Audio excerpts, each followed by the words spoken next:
Welcome once again, my friends, and thank you for stopping by to listen to an old storyteller. Today we have a story from Japan, and the title of this story is The Battle of the Ape and the Crab. If a man thinks only of his own profit and tends to benefit himself at the expense of others, he will incur the hatred of heaven. Men should lay up in their hearts the story of the battle of the ape and crab, and teach it as a profitable lesson to their children. Once upon a time there was a crab who lived in a marsh in a certain part of the country. It fell out one day that, the crab having picked up a rice cake, an ape, who had got a nasty hard persimmon seed, came up and begged the crab to make an exchange with him. The crab, who was a simple-minded creature, agreed to this proposal, and they each went their way, the ape chuckling to himself at the good bargain which he had made. When the crab got home, he planted the persimmon seed in his garden, and, as time slipped by, it sprouted, and by degrees grew to be a big tree.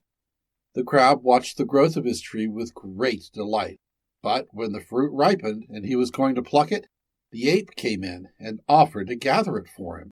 The crab consented, the ape climbing up into the tree and began eating all the ripe fruit himself, which he only threw down the sour persimmons to the crab, inviting him at the same time to eat heartily. The crab, however, was not pleased at this arrangement, and thought that it was his turn to play a trick upon the ape. So he called out to him to come down head foremost. The ape did as he was bid, and as he crawled down head foremost, the ripe fruit all came tumbling out of his pockets, and the crab, having picked up the persimmons, ran off and got himself into a hole. The ape, seeing this, lay in ambush, and as soon as the crab crept out of his hiding place, gave him a sound drubbing, and went home.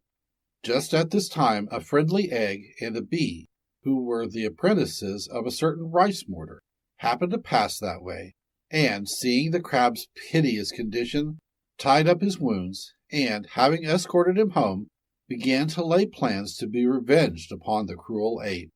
Having agreed upon a scheme, they all went to the ape's house in his absence, and each one having undertaken to play a certain part, they waited in secret for their enemy to come home.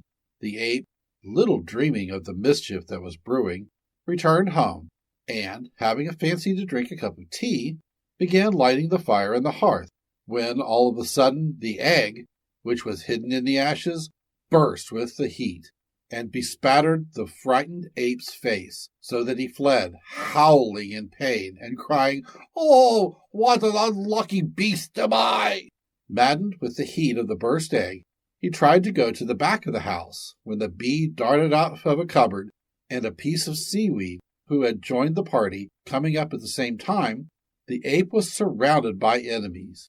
In despair he seized the clothes rack, and fought valiantly for a while, but he was no match for so many, and was obliged to run away with the others in hot pursuit after him. Just as he was making his escape by a back door, however, the piece of seaweed tripped him up, and the rice mortar, closing with him from behind, made an end of him.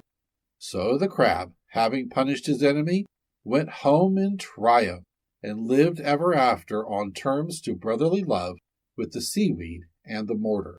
Was there ever such a fine piece of fun? Thank you once again for listening to this story. If you enjoyed this story, please press that like button. Also, please help an old storyteller out by subscribing to my channel. The next story will be posted in a few days, so until then, may your story continue to be a good one.